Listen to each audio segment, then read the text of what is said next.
Hello my YouTube family, मैं हूं आकाश, आपका होस्ट और आपका दोस्त। अभी मैं आया हूं सीधा ज्योतिसर में लाइट एंड साउंड शो के लिए। शाम के भी बज रहे हैं कुछ 6:30। सो चलिए भैया से जाके पूछते हैं टिकट कितने की है। वैसे भैया 30 रुपये टिकट है। ओके, तो जी ये टिकट लगी है 30 रुपीज़।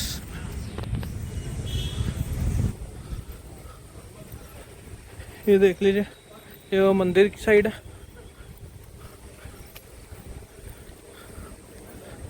और यहाँ पे भी एक जगह है, मंदिर है, आई डोंट नो क्या है। और यहाँ पे टिकट वाला मैं ही क्यों हूँ सिर्फ, बाकी कहाँ है वो नहीं पता अपने को। और जाना कहाँ है वो भी पूछते बोले। पहले एक बार इधर भी चक्कर लगा के आते हैं ज़रा। कोई बात नहीं, लाइट शो में भी वैसे भी टाइम है। भैया इधर क्या है? इधर अभी काम चल रहा है। अच्छा जी, बनेंगे म्यूजियम। ठीक है जी, ये अभी ये बनाना ठीक है, और ये बनेगा गीता जयंती लग। ठीक है जी। और लाइट शो किधर होता? यही है, इधर ही है ना? ये पानी में। ठीक है, नहीं वो बैठना किधर है? वो इसके नीचे सब कुछ।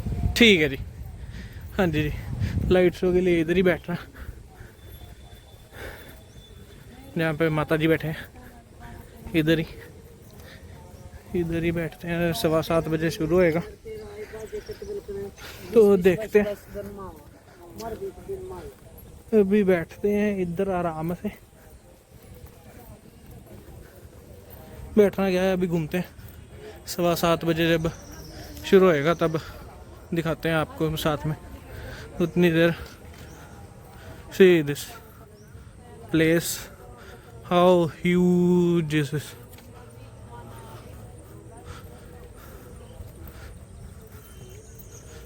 सुबह भी मंदिर में होके गया हूँ बट इस साइड नहीं आया। ये साइड अभी म्यूजियम बनेगा पर अभी ओपन नहीं हुआ। सो जब ओपन होगा तब इधर भी देखने आएंगे दोबारा से। और ये सारा पार्क ही है जी, ये सारा का सारा पार्क। और इधर रहेगा अपना लाइट शो। तो चलिए उधर ही चलते हैं वापस और देखते हैं लाइट शो, जिसके लिए हम स्पेशल आए हैं अपने होटल से।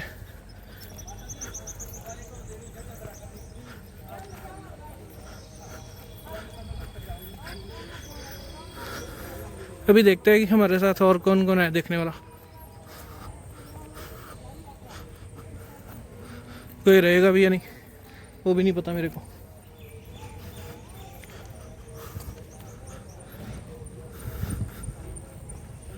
भैया से पूछते हैं कि इधर ही बैठना है ना हमें।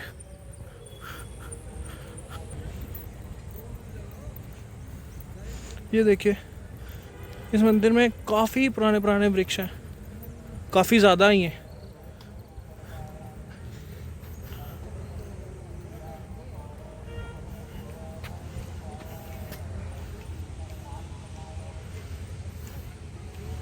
तो चलिए अब वेट करते हैं लाइट शो स्टार्ट होने की। तो फ्रेंड्स अभी शो शुरू हो जाएगा, 7:15 का टाइम है और 7:13 हो चुके हैं। तो मैं शो के बीच में कुछ नहीं बोलूँगा, सिर्फ आपको प्रॉपर शो दिखाऊंगा।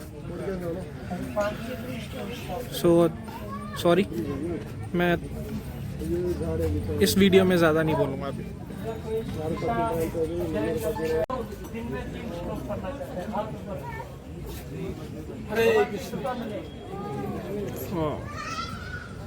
आप लोग देखो, हाथ ऊपर रखे, लाइट चालू।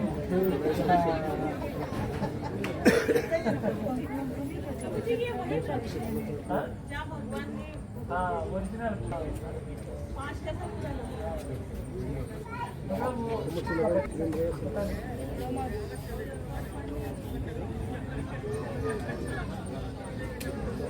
स्वरूप का दर्शन उधर दिखाएगा, ये वो भी इधर ही दिखाएगा। विश्वरूप क्या ही दिखाएगा भगवान। देखो एयरपोर्ट उधर ही है।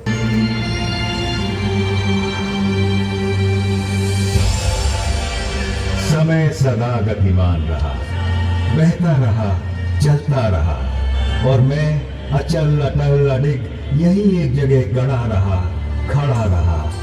पर फिर भी हम साथ थे, क्योंकि समय के अनादि अनंत अखंड अछेद अभेद अनवरत प्रवाह को मैंने अपने इसी स्थान से, थान से, ठौर से सतत सनातन निरंतर देखा है। इसी थान से मैंने थानेश्वर महादेव या स्थानेश्वर को इस धर्म क्षेत्र में आते देखा है। इसी स्थान से मैंने सारी सृष्टि के रचयिता प्रजापति ब्रह्मा को विष्णु जी की नाभि से स्वयं सर्जित होते देखा है। इस जगह से मैंने सरित सरस्वती की धर्म धारा को कलकल बहते निहारा है, और इसी ठौर से मैंने दृशद्वती नदी को प्रवाहित होते देखा है। यही गड़े खड़े मैं साक्षी रहा हूं ब्रह्मा जी के ब्रह्म सरोवर बनाने और उसमें नहाने का।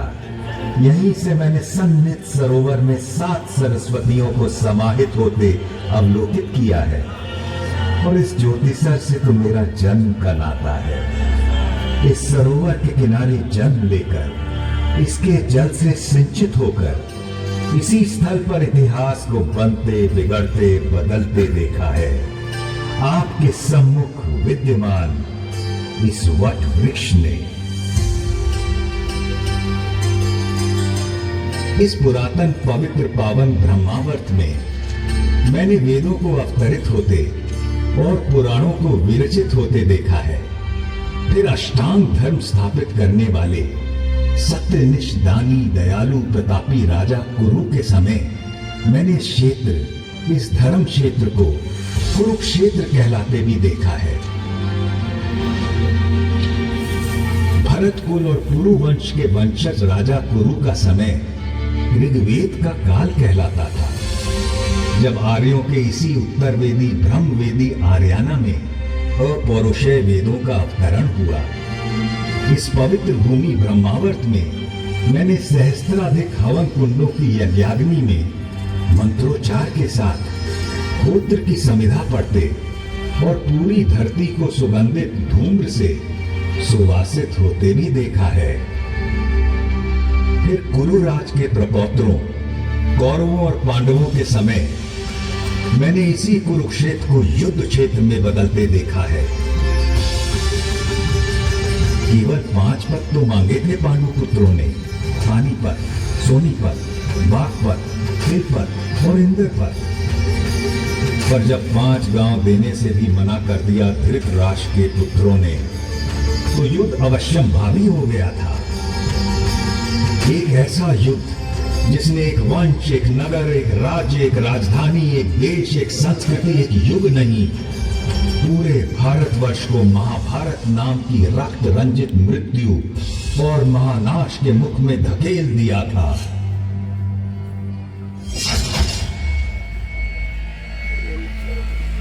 सच कहें तो महाभारत का युद्ध उसी दिन शुरू हो गया था, जब जुए के मादक और मारक खेल के लिए धृतराष्ट्र के पुत्रों ने पांडवों को हस्तिनापुर के अपने प्रासाद में आमंत्रित किया था। जिसे द्यूत का व्यसन हो, उसे जुए की चौपट से दूर रखना असंभव होता है। पांडवों की ओर से युधिष्ठिर पासे फेंक रहे थे और कौरवों की ओर से मामा शकुनी। एक एक कर सारे गांव धन धान्य और संपत्ति पांडव हारते चले गए। दूसरे भाइयों ने बड़े भाई को आगे खेलने से रोकने के अनेक यत्न किए, किंतु जैसे ही युधिष्ठिर मानने को होते, शकुनी उन्हें और उकसा देता। ऐसा कैसे हो सकता है कि पांडवों के बड़े राजकुमार के पास एक भी दांव लगाने के लिए कुछ भी न हो? और कुछ तो होगा, कोई रथ घोड़ा, दास दासी, चाकर भृत्य, स्त्री। हाँ, एक चीज है मेरे पास, मेरी पत्नी द्रौपदी, मैं उससे दांव पर लगाता हूँ। भैया, द्रौपदी कोई वस्तु नहीं, हम पांचों की पत्नी है वो। फिर कैसे आप इसे? ठीक है अर्जुन, तुम उसे जीत कर लाए थे, किंतु द्रौपदी में युधिष्ठिर का भी तो हिस्सा है। अभी इसका 5वां भाग काट कर दाव पर तो नहीं लगा सकते ना। आप पास फेंक के युधिष्ठिर, इस बार जीत निश्चित आपकी ही होगी।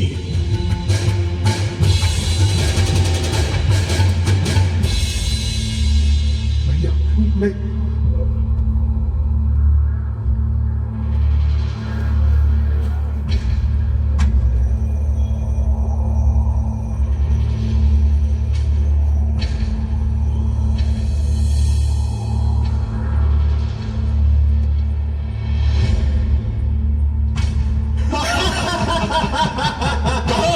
दासी द्रौपदी, सुशासन उसे इस दरबार में ले आओ। दुनिया तो देखे कि मैंने आज क्या जीता है।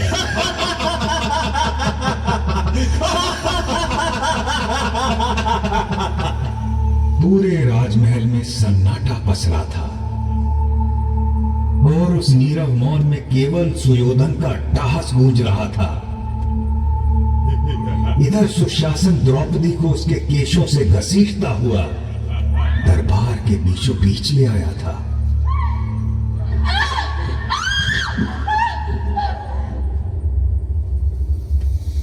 पांच पतियों की पत्नी पांचाली, उस दिन तो तुम्हें ठीक से देख नहीं पाया था, किंतु आज तुझे देखकर मैं अचंभित हूं रूपवती द्रुपद कन्या। अभी भी ना तूने मुझे ठीक से देखा है न जाना है, वरना तेरी हिम्मत न होती इस तरह मुझे भरे दरबार में घसीटने की। पापी! सही तो कह रही है। अभी तूने मुझे न ठीक से देखा है न जाना है। सुशासन, चलो निर्वस्त्र कर दो इस दासी को।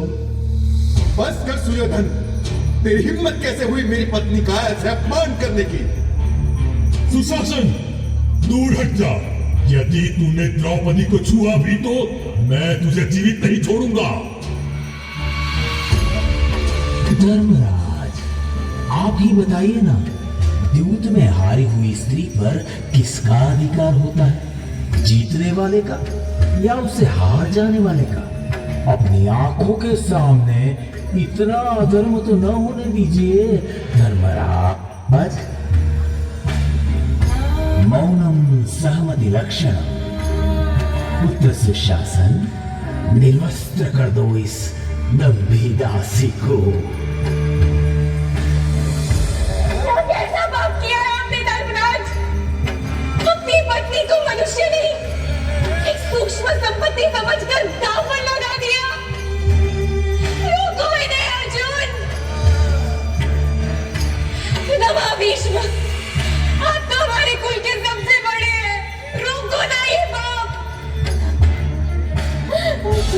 गुरुवर्य द्रोण, क्या यही सिखाया है आपने अपने शिष्यों को कि इस सभा में एक भी वीर आज एक नारी के अपमान को रोकने के लिए आगे नहीं आ रहा? पिता धृतराष्ट्र, देखिए ये क्या हो रहा है आपके सामने। अंधे हैं, वो कैसे देखेंगे? अगली देखेंगे तो हम आज तुझे। रुको इसे सुयोधन, वरना आज के बाद आने वाली पीढ़ियां तुझे सुयोधन नहीं दुर्योधन के नाम से जानेगी।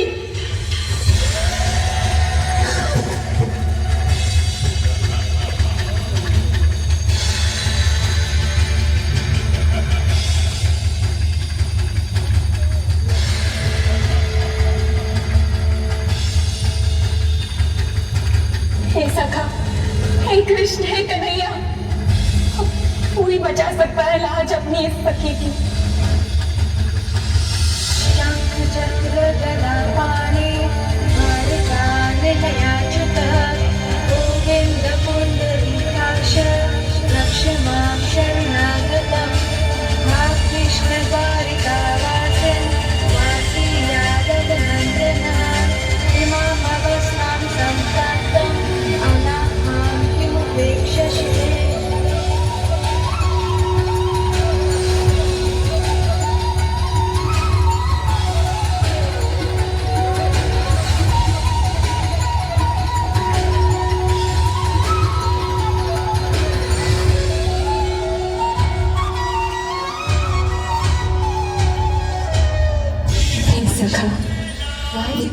क्यों ना करती? तूने ही तो गलती की मुझे दूर द्वारिका से बुलाने की।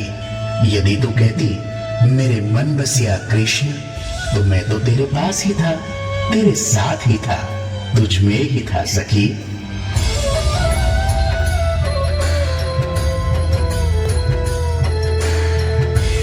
कृष्ण ने उस दिन अपनी सखी कृष्णा की लाश तो बचा ली, किंतु इस घोर पाप, इस जघन्य अपराध, संपूर्ण स्त्री जाति के इस अनादर के बाद संसार को प्रलयंकारी युद्ध से बचाना अब केशव के लिए भी संभव नहीं था।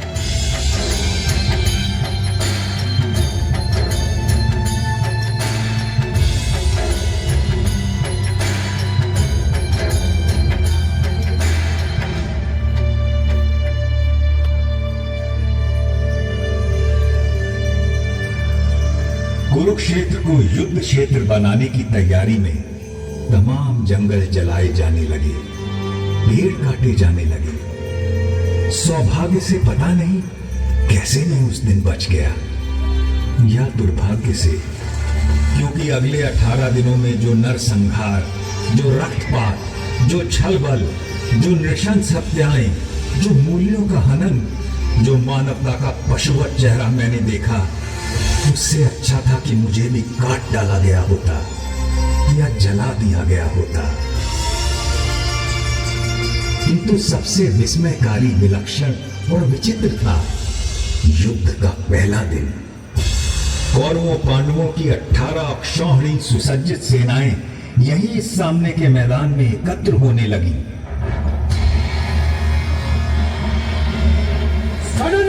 धड़क धड़क, बरछों की धमक धमक, बाणों की किरणों में भालों की धमक धमक धमक धमक।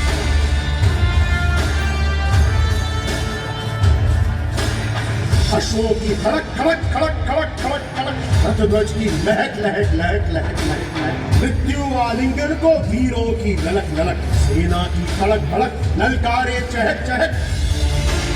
तूने हो गर्व से जो जीत दिखे झलक झलक झलक झलक, गज सेना धमक धमक धमक धमक धमक,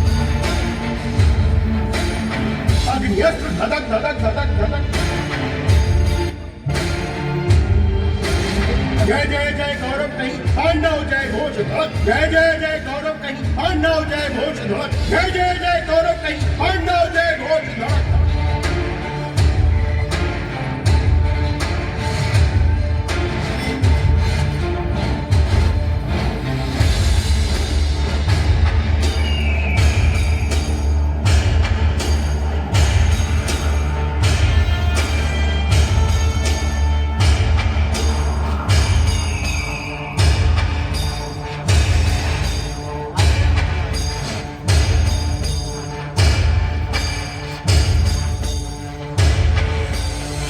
इधर कुरुक्षेत्र में युद्धोन्मुख सेनाएं एकत्र हो चुकी थीं और उधर दूर हस्तिनापुर के राजप्रासाद में बैठे अंधे राजा धृतराष्ट्र सब कुछ देखने को व्याकुल थे। देखना तो दुर्भाग्य से असंभव था जन्मांध राजा के लिए, किंतु कदाचित उनके अंधेपन की प्रतिपूर्ति के लिए ही उनके रथवाहक संजय को दिव्य दृष्टि का वरदान था, जिससे वो दूर की चीजों को देख सकते थे। व्यथित धृतराष्ट्र ने संजय से पूछा, धर्म क्षेत्र कुरुक्षेत्र में जब मेरे और पांडु के बेटे युद्ध के लिए एकत्र हो गए हैं, तो संजय उन्होंने क्या किया है?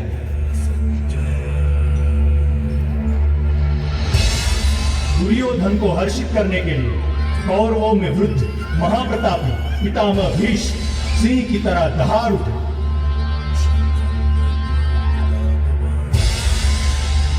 और उन्होंने युद्ध का शंख फूंक दिया है। उनके इंगित पर अनेक शंख, रणभेरियां, ढोल, मृदंग और रणसिंगे एकाएक बज उठे हैं। दूसरी ओर श्वेत अश्व वाले बड़े रथ में आरूढ़ धनुर्धर अर्जुन और उनके सारथी माधव कृष्ण बैठे। उन दोनों ने भी अपने अपने दिव्य शंख पांचजन्य और देवदत्त बजा दिए। उधर भीम ने अपना पौंड्र शंख बजाया तो युधिष्ठिर ने अनंत विजय में फूंक मार दी पांडवों की ओर से और भी अनगिनत शंख बज उठे हैं स्वामी, और उनके विस्फोटक कोलाहल से आकाश धरती कंपित हो उठे, और आपके पुत्रों के साथी और समर्थकों के हृदय भी कांप गए हैं महाराज। जब पांडु पुत्र अर्जुन ने देखा कि अस्त्र शस्त्र चलने ही वाले हैं, तो उसने भी अपना धनुष गांडीव उठा लिया। किंतु तभी एक विचित्र बात हुई। अर्जुन ने अपने सारथी ऋषिकेश कृष्ण से कहा कि वो उनके रथ को दोनों सेनाओं के बीचों बीच ले जाएं, ताकि वो देख सकें उन्हें किस किस से लड़ना है, किन्हें मारना है, किन पर विजय प्राप्त करनी है। और अच्युत उनका रथ लेकर आगे बढ़ चले हैं।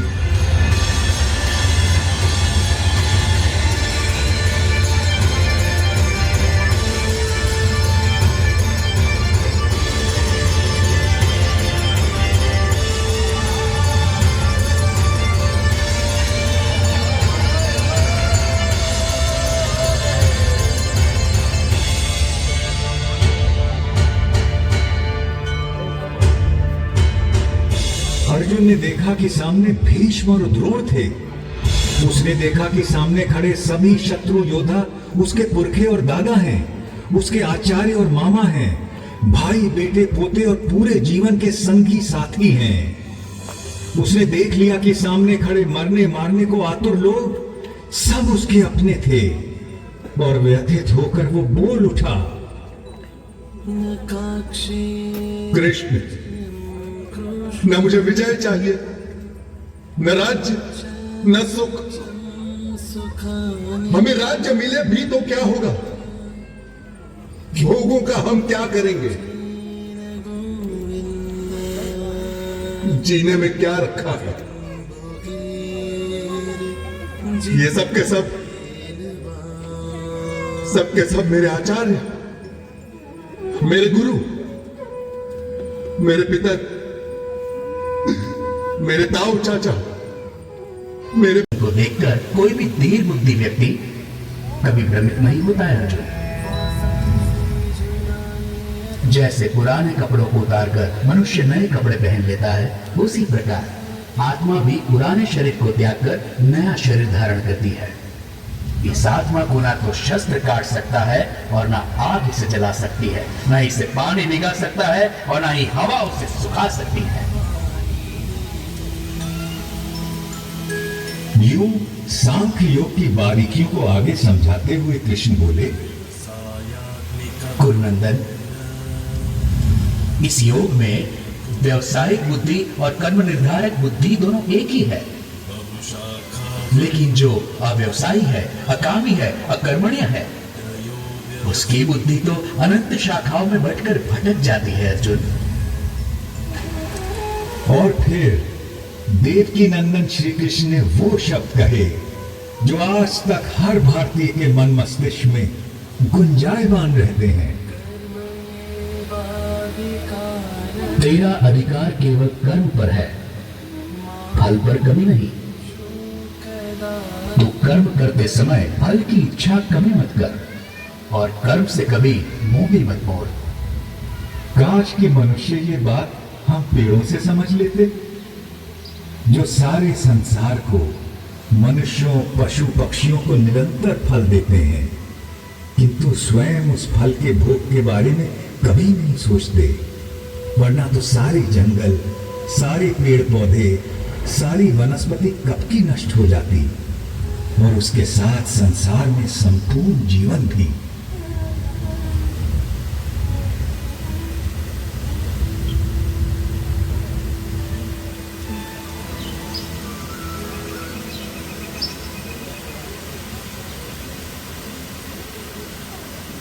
आपकी बातें मिली जुली सी है जनार्दन, पर आप मुझे भ्रमित कर रहे हैं। कृपया निश्चित करके कोई भी एक बात कहे जिससे कि मेरा कल्याण हो देवकी नंदन। और आपका जन्म तो कई युगों के बाद हुआ था, सतयुग, त्रेता युग। फिर आप सब कैसे जानते हैं कि आरंभ में यह सब कहा गया था? भरतवंशी अर्जुन, जब जब धर्म का ह्रास होता है और अधर्म बढ़ता है, तब तब मैं अपने आप को स्वयं सर्जित करता हूं, भले लोगों की रक्षा के लिए बुरों के नाश के लिए और धर्म की स्थापना के लिए मैं बार बार अवतार लेता हूँ, हर कल्प में होता हूँ। मत्स्यः कूर्मो वराहश्च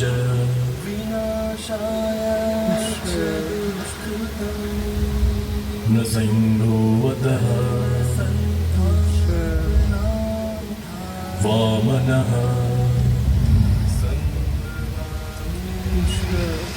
रामो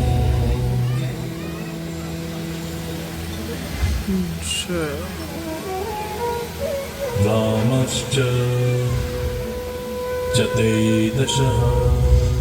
अर्जुन के सीधे संशय के बाद भगवान ने उसे ध्यान योग के बारे में इस प्रकार बताया। श्रद्धावान, खोजी, इंद्रियों को जीत चुके व्यक्ति को ही ज्ञान प्राप्त होता है और ज्ञान प्राप्त होने के बाद उसे शीघ्र ही परम शांति मिल जाती है। हे कृष्ण, आपने कर्मों से संन्यास की और फिर कर्मों के योग की भी प्रशंसा की। इनमें से सचमुच कौन सा हितकारी है? कृपया निश्चित करके मुझे समझाइए। अर्जुन, अपना उद्धार अपने आप ही किया जा सकता है, स्वयं को कभी गिराना नहीं चाहिए। हम अपने मित्र भी स्वयं ही हैं और स्वयं ही अपने सबसे बड़े शत्रु भी। जो बहुत खाता है ना तो योग उसे मिलता है और ना ही उसे जो बिल्कुल नहीं खाता। ना ही बहुत सोने वाले को मिलता है और ना ही बहुत जागने वाले को। जो यथा योग्य खाता है, जो यथा योग्य पैदल चलकर विहार करने आता है, कर्म में यथा योग्य प्रयास करता है, जितना सोना चाहिए उतना सोता है, जितना जागना चाहिए उतना जागता है, ऐसे योगी का योग ही दुखों का नाश करता है। यही तो विलक्षणता थी श्री भगवान के उद्गारों की, जिसमें जीवन के प्रत्येक पहलू की बात समाहित थी। परंतु अर्जुन ने फिर एक प्रश्न किया। कृष्ण, मन चंचल तो होता ही है, वो शक्तिशाली और कठोर आदतदायी भी है। उसे बस में रखना तो हवा को रोक कर रखने जैसा कठिन लगता है मुझे। निसंदेह महाबाहो, निसंदेह मन बहुत चंचल है और उसे बस में करना बहुत कठिन। किंतु कौन्ते, अभ्यास और वैराग्य से इस चंचल मन को भी वश में किया जा सकता है। इस तरह श्री कृष्ण ने अर्जुन को आश्वस्त किया। वो मूर्ख लोग मेरा तिरस्कार करते हैं, मेरा महत्व घटाते हैं, जो ये समझते हैं कि ये समस्त भूत प्राणियों का महेश्वर और अजन्मा मैं इन सभी कार्यों को करने के लिए इस मानव देह पर आश्रित हूं। वो मेरे परम भाव, मेरे परमात्मा तत्व को न जानते हैं न पहचानते हैं। किंतु मैं पत्र, पुष्प, फल, जल, जो कोई भी मुझे भक्ति भाव से अर्पित करता है, मैं ऐसे भक्त का हर उपहार बिना किसी भेदभाव के स्वीकार करता हूं। ये सब जो आपने मुझे बताया है केशव, उसे मैं 100% सच मानता हूं। आपका रहस्य ना तो देवता जानते हैं और ना ही दानव। किंतु अपना योग और विभूति एक बार फिर से और विस्तार पूर्वक बताइए ना जनार्दन, क्योंकि आपकी वाणी और वचनों को सुनकर मुझे तृप्ति नहीं होती। अर्जुन के इस प्रश्न के उत्तर में श्री कृष्ण ने उसे विश्व रूप दर्शन योग के बारे में ज्ञान दिया। आकाश में सहस्त्र सूर्य एक साथ निकल आए तो उनका संवेद प्रकाश भी उस महात्मा की दबक की बराबरी शायद ही कर सके। इसलिए तो उठ, यश कमा, शत्रुओं को जीत, इस समृद्धशाली राज्य भोग। इन सबों को तो मैंने पहले ही मार दिया है, तुझे तो बस निमित्त बनना है पांडव। मेरे पास केवल वो लोग आ सकते हैं जो अपने समस्त कर्म मुझे अर्पित कर देते हैं, जो मेरी ओर उन्मुख हों, जो मेरे भक्त हों। जो इस संसार के सभी भूत पदार्थों और प्राणियों के प्रति शत्रुहीनता की भावना रखता हो, केवल वो ही मुझे प्राप्त कर सकता है पार्थ। शनैः शनैः अर्जुन का मन कुछ स्थिर होने लगा और जिज्ञासु होकर उसने श्री कृष्ण से पूछा कि कुछ वक्त हमेशा सतत उनकी उपासना करते रहते हैं और अन्य उनको अक्षर और अव्यक्त मानकर उनकी उपासना करते हैं। दोषी है, सदा योगी है, आत्मा को जीतने वाला है, इरादों का पक्का है और मन बुद्धि सब मुझ पर अर्पित करता है।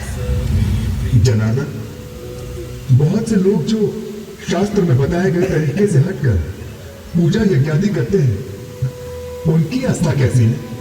तब तो भी जानना चाहता हूं। इनमें से सचमुच कौन सा हितकारी है, यह भी समझना है मुझे।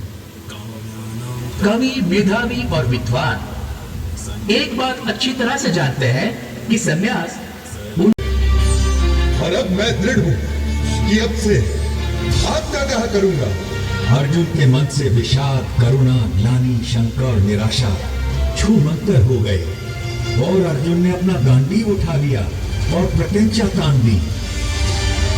अब महाभारत होने को कोई नहीं रोक सकता था।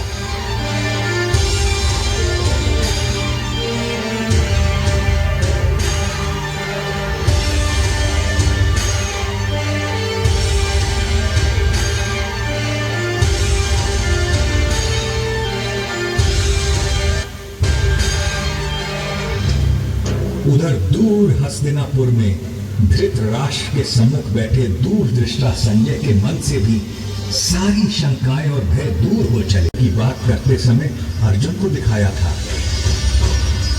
देखते देखते श्री कृष्ण बड़े होने लगे, विशाल होने लगे, विराट होने लगे। देखते देखते उनके अनंत आंख, असंख्य चेहरे, अनगिनत हाथ हो गए जिनमें अगणित अस्त्र शस्त्र सज्जित थे। कोई ऐसी देवी देवता, भगवान, गंधर्व, यक्ष, अप्सरा ना थे जो उनमें विद्यमान ना हो। वो अनादि अनंत अखंड अछेद अवेद थे। सहस्त्रों सूर्यों का तेज उनमें दमक रहा था और एक गोल घूमती गूंजती वाणी दशों दिशाओं से गुंजायमान थी।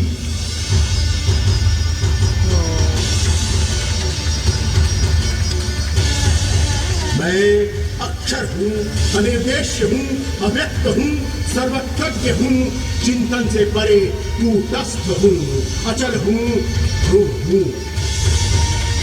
मैं ही भूतों के भीतर स्थित आत्मा, उनका निजत्व, उनका अपनापन हूँ।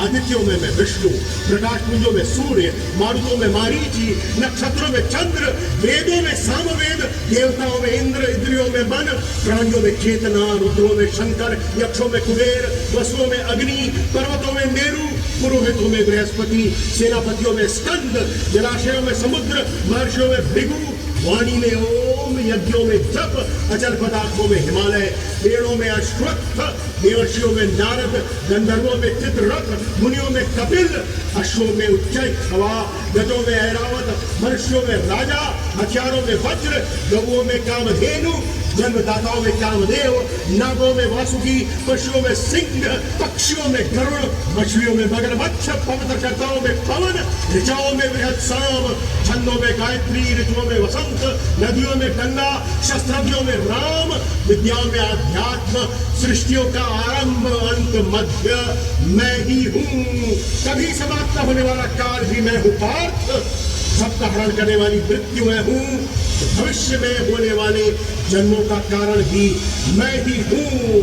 मैं विश्वतोमुख हूँ। ये पूरा विश्व मेरा मुख है। Very good.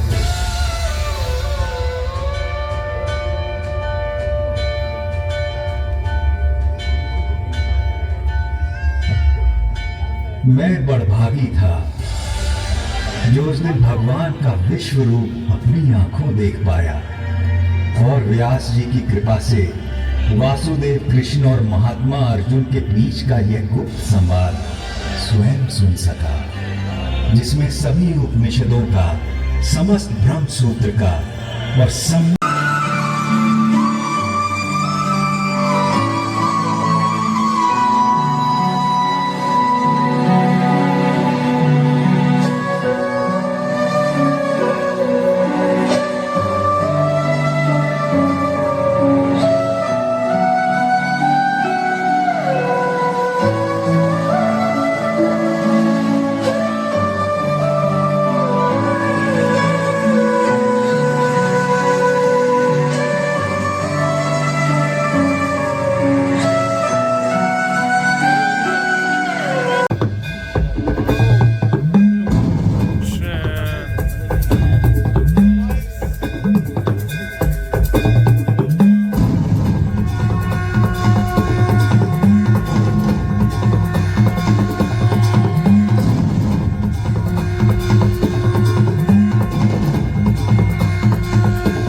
रूपों से पहला रूप वो विराट रूप है जो महाप्रभु ने हस्तिनापुर में दिखाया, जिसका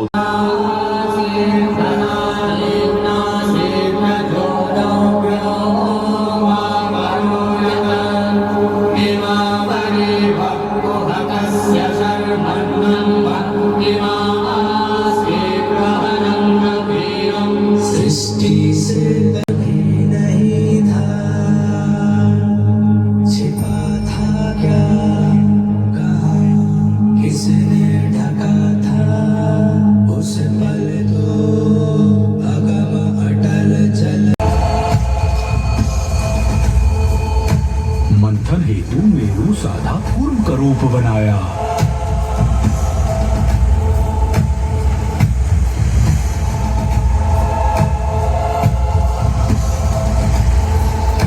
लील रहा सागर धरती को वार है आन बचाया।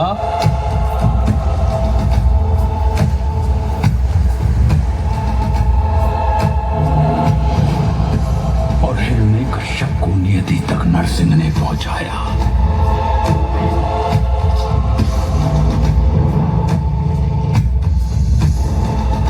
त्रिपद में वामन के पहुंचा महाबली पाताल।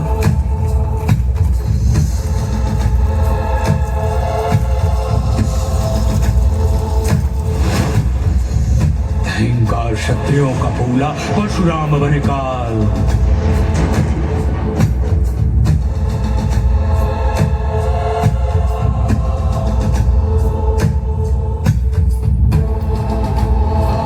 संघर्ष किया, वनवास किया, जनमानस को विश्वास दिया। श्री रामचंद्र आदर्श बने और दशकंधर का नाश किया।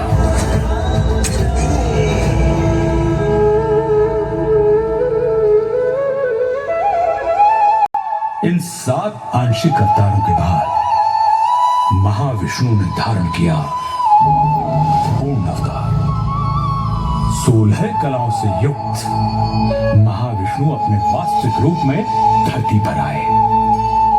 अपने 8वें अवतार में योगीराज कृष्ण के रूप में।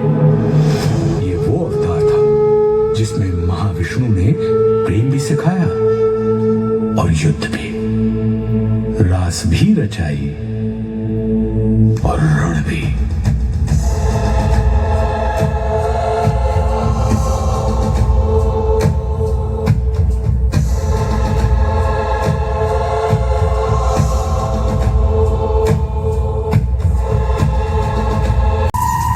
महाविष्णु के 8वें अवतार की कथा में एक दिन ऐसा भी आया जब भ्राता गांव में ही द्वेष हुआ, भूखंड को लेकर क्लेश हुआ। कौरव ने चौसर बिछवाई, पांडव को समझ नहीं आई।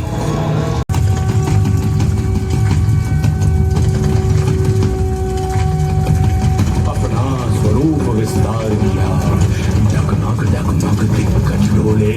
भगवान कुपित होकर बोले, जंजीर बढ़ाकर बांध मुझे, हा दुर्योधन बांध मुझे। यह देख गगन मुझ में लय है, यह देख पवन मुझ में लय है। मुझ में विलीन संसार सकल, मुझ में लय है झंकार सकल। अमृत फूलता है मुझ में, संहार झूलता है मुझ में। उदियाचल मेरा देखभाल, भूमंडल वक्षस्थल विशाल।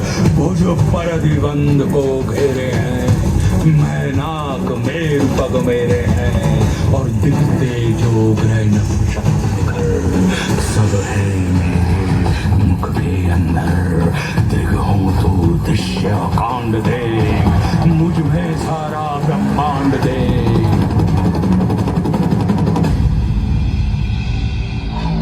जलपति धनेश, शतकोटि रुद्र, शतकोटि काल, शतकोटि दंडधर लोकपाल। जंजीर बढ़ाकर साधने, साहा दुर्योधन बांधने। भूलोक अथल पाताल देख, गत और अनागत काल देख। अंबर में कुंतल चाल देख, पद के नीचे पाताल देख। मुट्ठी में तीनों काल देख, मेरा स्वरूप विकराल देख। सब जन्म मुझी से पाते हैं, फिर लौट मुझी में आते हैं। बांधने मुझे तू आया है, जंजीर बड़ी क्या लाया है। यदि मुझे बांधना चाहे मन, तो पहले बांध अनंत गगन। सूने को साध न सकता है, वह मुझे बांध कब सकता है।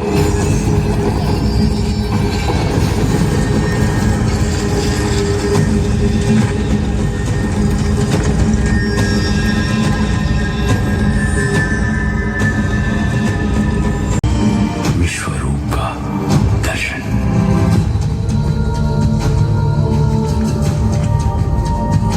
अर्जुन ने कहा, हे माधव, मन में संशय होता है, ये विश्व रूप क्या होता है। इस संशय को नष्ट करो।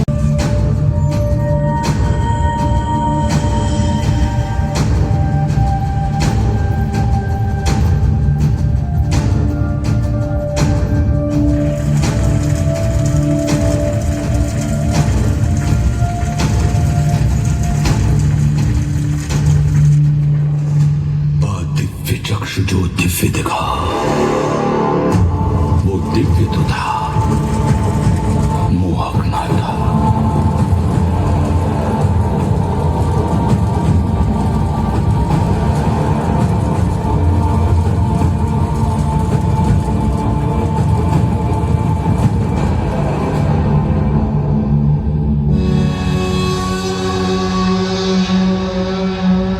वो रूप नहीं मुरलीधर का, वो दृश्य महाकालेश्वर का।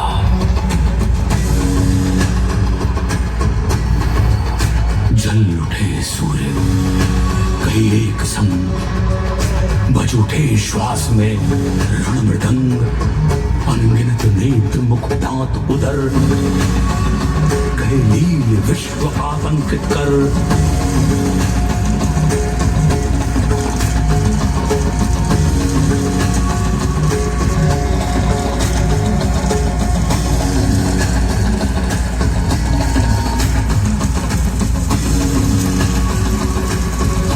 उद्गीरत मुख से प्रलय आग, कौरव पांडव हरि भोज भाग। आदित्य रुद्र मारुत अपार, गंधर्व वसु अश्वनी कुमार। कर रहे दंडवत सर्व नमन, पर हरि कोपमय गर्जित घन। सारी सृष्टि दाह गई अनल, जो शेष बचा ले गया गरल।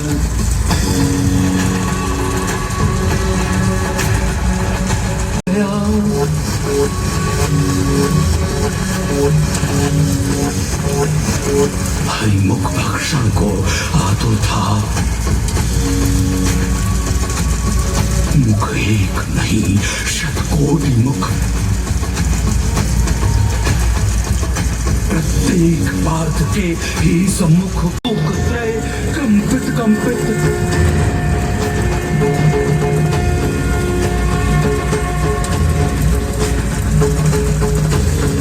विकराल रूप जो दिखलाया, गुणकेश देख तक ना पाया।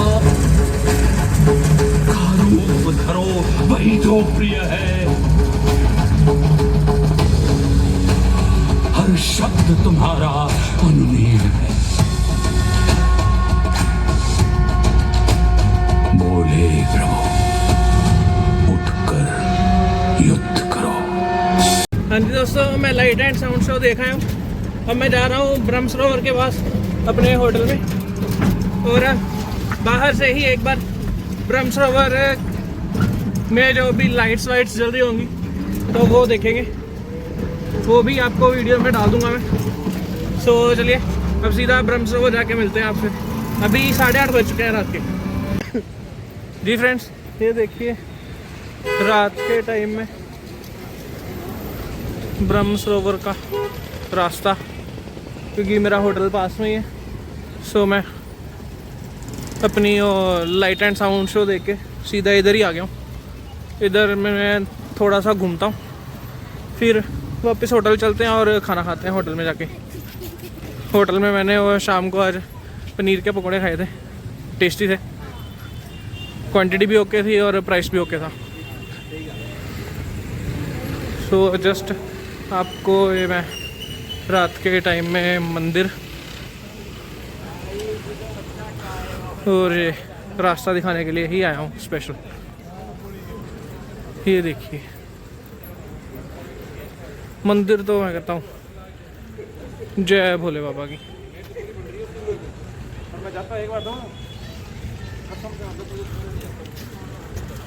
और मंदिर की रिफ्लेक्शन देखिए सरोवर में प्रॉपर।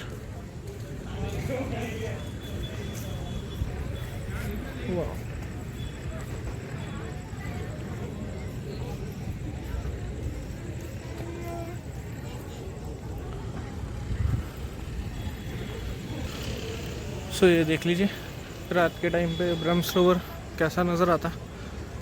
मुझे तो काफ़ी खूबसूरत लग रहा। ये रास्ता देखिए एक बार आप। आई थिंक यहाँ के लोग ना यहाँ पे रात को खाना पचाने के लिए भी आते हैं, आई मीन वॉक करने के लिए भी आते हैं। तो इट्स ब्यूटीफुल रियली। सो चलिए आपको दिखा दिया मैंने रात के टाइम का ब्रह्म सरोवर का सारा दृश्य। और ये देख लीजिए मार्केट अभी तक सजी हुई है। और हाँ, कल मैं बच्चों के लिए यहाँ से या मार्केट से कहीं से भी कोई गिफ्ट्स विफ्ट्स लेने हैं अभी मेरे को, क्योंकि बच्चे इस बार नहीं छोड़ेंगे मुझे। उनके लिए कोई स्पेशल चीज़ देखेंगे। अभी हम होटल की तरफ ही चलते हैं अपने। ये लीजिए फ्रेंड्स, मेरा डिनर भी आ चुका है। मैं होटल के रूम में ही डिनर कर रहा हूँ और मेरी सारी पैकिंग भी हो चुकी है, क्योंकि मैं कल घूमते घूमते ही यहाँ से वापस चला जाऊँगा। वापस होटल में नहीं आऊँगा, सुबह ही चेकआउट कर जाऊँगा मैं यहाँ से। 10 साढ़े 10 बजे चेकआउट कर जाऊँगा।